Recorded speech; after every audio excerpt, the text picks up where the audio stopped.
RCB versus Punjab ನೆನೆ ನಡೀತಲ್ಲ ಚಿನ್ನಸ್ವಾಮಿ ಸ್ಟೇಡಿಯಮಲ್ಲಿ. ಬನ್ನಿ ಈ ಮ್ಯಾಚ್ ಬಗ್ಗೆ ಮಾತಾಡೋಣ. Welcome to unleash Kannada. ನೆನ್ನೆ 7:30 ಸ್ಟಾರ್ಟ್ ಆಗಬೇಕಿದ್ದ ಮ್ಯಾಚು 9:45 ಸ್ಟಾರ್ಟ್ ಆಯಿತು. 9:30 ಟಾಸ್ ಆಯಿತು. ಗೊತ್ತಲ್ವಾ ಏನಕ್ಕೆ ಅಂತ? ಮಳೆ, ಅದು ಜೋರಾಗೂ ಬಂದಿಲ್ಲ, ಸ್ಟಾಪು ಆಗಿಲ್ಲ, ಹನಿ ಥರ ಬರ್ತಾನೆ ಇತ್ತು. ಆ ಟೈಮಲ್ಲಿ ಆಡೋಕ್ಕಾಗಲ್ವಲ್ಲ. ಸೊ 9:30ಗೆ ಟಾಸ್ ಆಯಿತು. ಟಾಸೇ ಇಲ್ಲಿ ಮ್ಯಾಚ್ನೇ ಚೇಂಜ್ ಮಾಡ್ತು ಹೇಳ್ಬೇಕಂದ್ರೆ. ಆ್ಯಕ್ಚುಲಿ ಟಾಸು ಪಂಜಾಬ್ ವಿನ್ ಆಯಿತು.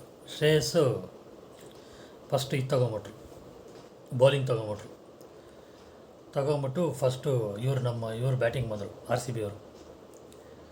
ಓಪನಿಂಗಲ್ಲಿ ಬಂದು Salt Kohli first straight drive Salt 4 ಹೊಡೆದ್ರು. ನೆಕ್ಸ್ಟು ಬಾಲ್ ಏನಾಯ್ತಂದರೆ ಆನ್ ದ ರೈಸ್ ಬಂತು, ಬೌನ್ಸ್ ಬಂತು, ಮೇಲೆ ಹೊಡಿಯೋಕ್ಕೆ ಟ್ರೈ ಮಾಡಿದ್ರು, 6 ಹೊಡಿಯೋಣ ಅಂತ ಕ್ಯಾಚ್ ಹೋಗ್ಬಿಡ್ತು. Okay, same type Virat Kohli. Okay, ಏನಂದರೆ ಡಿಫರೆನ್ಸು, ವಿರಾಟ್ ಕೊಹ್ಲಿ ಬಂದುಬಿಟ್ಟು ಅಲ್ಲಿ ಮಿಡ್ ಆಫಲ್ಲಿ ಕೊಟ್ಟರು, ಇವರು ಬಂದು ಕೀಪರ್ ಕೊಟ್ಟರು ಕ್ಯಾಚ್, ಅಷ್ಟೇ ಡಿಫರೆನ್ಸ್. ಬಂದವರೆಲ್ಲನೂ ಬೀಳ್ತವ್ರೆ, ಹಂಗೆ ಬೀಳ್ತಾ ಇಲ್ಲ. ರಜತ್ ಪಾಟಿದಾರ್ ಒಬ್ಬರು ನಿಂತಿದ್ರು. ಓಕೆ, ಎಷ್ಟು 18 ಬಾಲ್ಗೆ 23 ರನ್ ಹೊಡೆದ್ರು ಅವರು ಅಷ್ಟೇ. 1 6 1 4. ಓಕೆ, ಇದರಲ್ಲಿ ಮಜಾ ಏನಂದರೆ ಯುಗೇಂದ್ರ ಚಹಲ್ ನಮ್ಮ ಇದರಲ್ಲಿ ಇದ್ರಲ್ಲ, ಅವ್ರನ್ನ ಬಿಟ್ಟು ಎಷ್ಟು 2 ವಿಕೆಟು 12 ರನ್ನು 4 ಓವರ್ ಮಾಡಿದ್ರು. ಓಕೆ, 3.74 ಅವ್ರದ್ದು ಇದು ಹೇಳ್ಬೇಕಂದ್ರೆ ಆ್ಯಾವ್ರೇಜ್ ರನ್ ರೇಟ್ ಕೊಟ್ಟಿರೋದು ಅವರು. ಬಂದವರೆಲ್ಲ ಬೀಳ್ತಾಯಿದ್ದಾರೆ.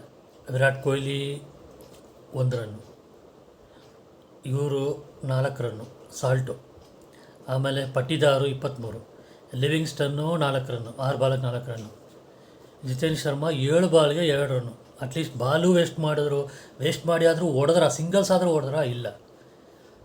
ಕೃಣಾಲ್ ಪಾಂಡ್ಯ ಅಣ್ಣ ಬಂದಿದ್ದ ತಕ್ಷಣ ಇದು ಏನೋ ಹೆಲ್ಮೆಟಿಗೆ ಬಿದ್ದು ಬ್ಯಾಟಿಗೆ ಬಿದ್ದು ಔಟ್ ಆಗ್ಬಿಟ್ರು. 2 ball 1 run. ಆಮೇಲೆ ಬಡಗೆ ಅಂತ ಅವ್ರ ಇಂಪ್ಯಾಕ್ಟ್ ಪ್ಲೇಯರ್ ಅಂತ ಮನುಷ್ಯ, LBW 4 ಬಾಲ್ಗೆ 1 ರನ್ನು. ಭುವನೇಶ್ವರ್ ಕುಮಾರ್ 13 ಬಾಲ್ಗೆ 8 ರನ್ನು.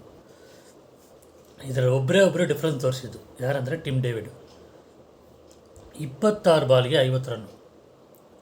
Team score 95. ಓಕೆ, ಅವರೊಬ್ಬರು ಸ್ಕೋರ್ 50, ಉಳಿದವರೆಲ್ಲ ಸೇರಿ 45. ಅದರಲ್ಲಿ 2 ವೈಡ್ ಏನೋ ಹೋಯ್ತು. ಅದು ಬಿಟ್ಟರೆ 43 ರನ್ ಹೊಡೆದಿದ್ದಾರೆ ಟೋಟಲ್ ಟೀಮ್ ಸರ್ಕಲ್. ಅವ್ರದ್ದು ಬೌಲಿಂಗ್ ಅಲ್ಟಿಮೇಟ್ ಆಗಿತ್ತು. ಬೌಲಿಂಗ್ ಅಲ್ಟಿಮೇಟ್ ಆಗಿದ್ದು ಅನ್ನೋದಕ್ಕಿಂತ ಅವ್ರು ಫಸ್ಟು ಬ್ಯಾಟಿಂಗ್ ಕೊಟ್ರಲ್ಲ, ಅಲ್ಲಿ ಪ್ಲಸ್ಸು. ಎಳೆದು ಹೊಡಿತಾರೆ, ಬೌಂಡ್ರಿ ಲೋಕ್ಸ್ ಬಾಲ್ ಸ್ಟಾಪ್ ಆಗ್ತದೆ. ಇವ್ರು ಗೊತ್ತಿದೆಯಲ್ಲ ಬಾಲ್ ಸ್ಟಾಪ್ ಆಗ್ತಿದೆ, ಅಟ್ಲೀಸ್ಟ್ ಸಿಂಗಲ್ಸ್ ತೊಗೊಂಡು ಹೋಗೋಯ್ತು. ಎಲ್ಲ ಬಾಲ್ ಹೊಡಿಯೋಕ್ಕೆ ಹೋದ್ರೆ ಇನ್ನೇನಾಗುತ್ತೆ? ಟಿಮ್ ಡೇವಿಡ್ ಒಬ್ಬರು ಇರಲಿಲ್ಲ ಅಂದರೆ ಮ್ಯಾಚು ಇವ್ರದ್ದು ಲೋಯೆಸ್ಟ್ ಸ್ಕೋರ್ 49 ಅಲ್ವಾ, ಅದಕ್ಕಿಂತ ಕಡಿಮೆ ಆಗಿರೋದು. ನೆನ್ನೆ 3 6 5 4, 26 ಬಾಲ್ಗೆ 50. ಹೇಳ್ಬೇಕಂದ್ರೆ 1 ಮ್ಯಾನ್ ಶೋ ನೆನ್ನೆ. ಇದಾದಮೇಲೆ ನೆಕ್ಸ್ಟ್ ಅವ್ರು ಬಂದರು. ಅದಕ್ಕೆ ಮುಂಚೆ ಅವ್ರದ್ದು ಬೌಲಿಂಗ್ ಅನಾಲಿಸಿಸ್ ಹೇಳ್ಬಿಡ್ತೀನಿ.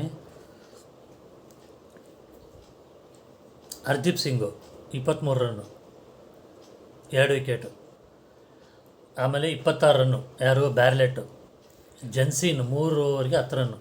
ನೋಡಿ ಚಾಹಲ್ ನೋಡಿ 3 overs 11 runs 2 wickets 3.67. ಆಮೇಲೆ ಹರ್ಬ್ರಾರ್ 2 ಓವರ್ 25. ಅವರೇ ಸ್ವಲ್ಪ ಜಾಸ್ತಿ ಕೊಟ್ಟಿದ್ರು ಹೇಳ್ಬೇಕಂದ್ರೆ. ಉಳಿದವರೆಲ್ಲರೂ ಸಖತ ಮಾಡಿದ್ದಾರೆ, ಎಸ್ಪೆಷಲಿ ಚಾಹಲ್. ಇದಾದಮೇಲೆ ನಮ್ಮ ಇವರು ಪಂಜಾಬ್ ಅವ್ರು ಬ್ಯಾಟಿಂಗ್ ಬಂದ್ರೆ ಓಪನಿಂಗಲ್ಲೇ ವಿಕೆಟ್ ನೋಡಿ ಎಷ್ಟು ಬಿತ್ತು ಗೊತ್ತಾ ಅವ್ರದ್ದು? 32ಕ್ಕೆ ಬಿತ್ತು. 11 ಬಾಲ್ಗೆ 16 ಯಾರು ಆರ್ಯ. ಆಮೇಲೆ ಸಿಂಗು 9 ಬಾಲ್ಗೆ 13 ರನ್ನು, 2 4, ಆರ್ಯ 1 4 1 6. ಕ್ಯಾಪ್ಟನ್ ಚೆನ್ನಾಗಿ ಆಡೋದು ನೆನ್ನೆ ಏನೋ ಮಿಸ್ ಆಯಿತು. 10 ಬಾಲ್ಗೆ 7 ರನ್ನು. ಓಕೆ, ಶ್ರೇಯಸ್ ಅಯ್ಯರ್. ಈ ಗ್ಯಾಪಲ್ಲಿ ಯಾರು ವಧೀರಾ 19 ಬಾಲ್ಗೆ 33. ಈ ಮನುಷ್ಯನೇ ಅಲ್ಲಿ ಗೇಮ್ ಚೇಂಜರು. ಓಕೆ, ನಮ್ಮ ಗೇಮ್ ಚೇಂಜರ್ ಒಬ್ಬರನ್ನ ಹೇಳ್ತೀನಿ ರೀ. 3 4 3 6 ಅವರು ಮನುಷ್ಯ. ಓಕೆ, ಲಾಸ್ಟಲ್ಲಿ ಸ್ಟೋಯಿನ್ಸ್ ಬಂದು ಎರಡೇ ಬಾಲು 1 6 ಸಿಂಗಲ್ಲು ಅಷ್ಟೇ ಮುಗೀತು. ಮ್ಯಾಚ್ ಮುಗೀತು. ಎಷ್ಟು ಬೇಜಾರಾಯ್ತಂದರೆ ಮ್ಯಾಚ್ ಮುಗಿದಿದ್ದು ಯಪ್ಪ 12.1 ಓವರ್ಗೆ ಮುಗೀತು ಮ್ಯಾಚು. 98 ರನ್ಸ್ ಹೊಡೆದ್ರು. ಮಳೆ ಬಂದಿದ್ದ ತಕ್ಷಣ 14 ಓವರೇ ಆಡಿದ್ದು. ಓಕೆ, 14 ಓವರಲ್ಲಿ ಇಷ್ಟು ಹೊಡೆದಿದ್ರು 95. ಒಂದು ತ್ರಿಬಲ್ ಫಿಗರ್ ಆಗಿದ್ದರೆ ಏನೋ ಒಂದು ಮೈಂಡ್ ಅದು ಮಾರಲಾಗೆ ಬಂದ್ಬಿಡುತ್ತೆ, 100 ಇದೆಯಲ್ಲ ಅಂತ. ಇವು 95 ಅಲ್ಲ, ಅಯ್ಯೋ ಡಬಲ್ ಫಿಗರ್ ಆಯ್ತಲ್ಲ ಅಂತ. ಇದು ನಮ್ಮದ್ರಲ್ಲಿ ಬೌಲಿಂಗ್ ನೋಡಿದ್ರೆ ಭುವನೇಶ್ವರ್ ಕುಮಾರ್ 3 ಓವರ್ಗೆ 26, 2 wicket. Okay, Yash Dayal 2.1 over 18 runs. Hazlewood ಸೂಪರಾಗಿ ಮಾಡಿದ್ರು, 3 ಓವರ್ 14 ರನ್ನು, 3 ವಿಕೆಟ್, ಚೆನ್ನಾಗಿ ಮಾಡಿದ್ರು. ಕೃಣಾಲ್ ಪಾಲ್ಯ 1 ಓವರ್ಗೆ 10. ಇದರಲ್ಲಿ ಹೇಳಿದ್ನಲ್ಲ ಗೇಮ್ ಚೇಂಜರ್ ಅಂತ, ವದೀರಾಗೆ ಇವರು ನಮ್ಮ ಕಡೆ ಶಿವನ್ ಶರ್ಮಾ 3 ಓವರ್ಗೆ 25.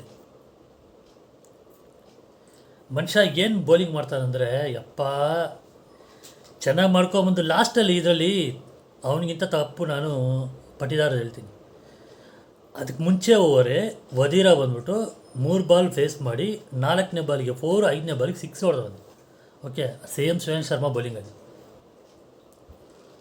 ತಿರ್ಗಾ ಆ ಬ್ಯಾಟ್ಸ್ಮನ್ ಅಲ್ಲೇ ಇದ್ದಾರೆ, ಮಾಡ್ತಾ ಇರೋದು 11ನೇ ಓವರು. ಓಕೆ, ಅದು ತಿರ್ಗಾ ಶಿವನ್ ಶರ್ಮಾ ಕೊಟ್ಟರೆ ಅದೇ ಬ್ಯಾಟ್ಸ್ಮನ್ ಏನು ಮಾಡಲ್ಲ. 15 ರನ್ನು ಆ ಓವರಲ್ಲಿ. ಆ 15 ರನ್ನಲ್ಲಿ 5 ರನ್ ಬೇಡಪ್ಪ, 8 ರನ್ ಹೋಗಿ 8 ರನ್ ಕಂಟೈನ್ ಮಾಡಿದರೆ ನೆಕ್ಸ್ಟ್ ಬರೋ ಬೌಲರ್ಗೆ ಯೂಸ್ ಆಗ್ತಾಯಿತ್ತು. ಇದರಲ್ಲಿ ತಪ್ಪು ಹೇಳ್ತಾರೆ ನಾನು ಇವ್ರದ್ದೆ, ಪಟಿದಾರ್ದೆ. ಯಾಕಂದರೆ ಯಶ್ ದಯಾಲ್ದು ಇತ್ತು ಓವರು, ಆಮೇಲೆ ಕೊಡ್ತಾರೆ ಪಾರ್ಟಿ. ಭುವನೇಶ್ ಕುಮಾರ್ದು 1 ಓವರ್ ಇತ್ತು, ಯಶ್ ದಯಾಲ್ಗೂ 1 ಓವರ್ ಇತ್ತು. ಅದ್ರ ಮೇಲೆ ಒಂದರೆ ಏನು ಬರದೇ ಇದ್ರೆ ಏನು ಅಸ್ಸಾಲ್ಟಾಗಿ ಓಡಿ ಬಿಸಾಕಿದ್ರು. ಓಕೆನಾ, ಇದೇನೋ ನಾವು ಗಲ್ಲಿ ಕ್ರಿಕೆಟ್ ಆಡ್ತೀವಲ್ಲ ಆ ಥರ 14 ಓವರ್ 10 ಓವರಲ್ಲಿ ಮುಗಿಸ್ತೀವಲ್ಲ ಆ ಥರ ಇತ್ತು ಮ್ಯಾಚ್ ನೆನ್ನೆ. ಏನಂದರೆ ಒಂದು ಇಂಟೆನ್ಸಲ್ಲೇ ಆಡಿದ್ರು, ಪರವಾಗಿಲ್ಲ. ಈವನ್ RCB 95ಗೇ ಮ್ಯಾಚ್ ಮುಗಿದ್ರು ಇಂಟೆನ್ಸ್ ಆಗಿ ಆಡಿದ್ರು. ಹತ್ರ ಬಂದು ಸೋತರು, ಅಯ್ಯೋ ಹೋಯ್ತಲ್ಲ ಅಂತ ಬಿಟ್ಟಿಲ್ಲ ಫಸ್ಟೇ. ನೋಡೋಣ ಇವಾಗ ನೆಕ್ಸ್ಟ್ ಸಂಡೇ ಮ್ಯಾಚ್ ಇದೆಯಲ್ಲ ನ್ಯೂ ಚಂಡೀಗಢಲ್ಲಿ, ಅದೇ ಸೇಮ್ ಟೀಮು, ಸೇಮ್ ಅಪೋಸಿಷನು ನೋಡಬೇಕು. ಅವರು ಇದರಲ್ಲಿ ಹೋಗ್ಬಿಟ್ಟು ಅವ್ರನ್ನ ಹೊಡಿತಾರಾ ಇಲ್ಲ ಅಲ್ಲೂ ಹೊಡ್ಸ್ಕೊಂಬರ್ತಾರಾ ಗೊತ್ತಿಲ್ಲ. ಈಗ ಟೇಬಲ್ ಹೇಗಿದೆ ಗೊತ್ತಾ? ಡೆಲ್ಲಿ ಸೆಕೆಂಡ್ ಬಂದ್ಬಿಡ್ತು, ಡೆಲ್ಲಿ ಫಸ್ಟ್ ಇದೆ, ಪಂಜಾಬ್ ಸೆಕೆಂಡ್ ಬಂತು, 4th ಇದು, GT ಥರ್ಡ್ ಬಂದೆ, RCB ಥರ್ಡಲ್ಲಿ ಇದು, 4th ಇತ್ತು. ಇದು ಚೇಂಜ್ ಆಗುತ್ತಾ ಇಲ್ವಾ ನೋಡಬೇಕು. ಓಕೆ, ನಾನು IPL ಮ್ಯಾಚ್ಗಳ ವಿಡಿಯೋಗಳನ್ನೆಲ್ಲ ಒಂದು ಪ್ಲೇಲಿಸ್ಟ್ ಮಾಡಿ ಹಾಕಿದ್ದೀನಿ. ಓಕೆ, ದಯವಿಟ್ಟು ಚೆಕ್ ಮಾಡಿ ನೋಡಿ. ನಿಮಗೆ ಈ ವಿಡಿಯೋ ಇಷ್ಟ ಆಗಿದರೆ ದಯವಿಟ್ಟು ಲೈಕ್ ಮಾಡಿ, ಶೇರ್ ಮಾಡಿ. ಚಾನಲ್ಗೆ ಯಾರು ಸಬ್ಸ್ಕ್ರೈಬ್ ಆಗಿಲ್ವೋ ದಯವಿಟ್ಟು ಸಬ್ಸ್ಕ್ರೈಬ್ ಆಗಿ. Thank you guys, bye.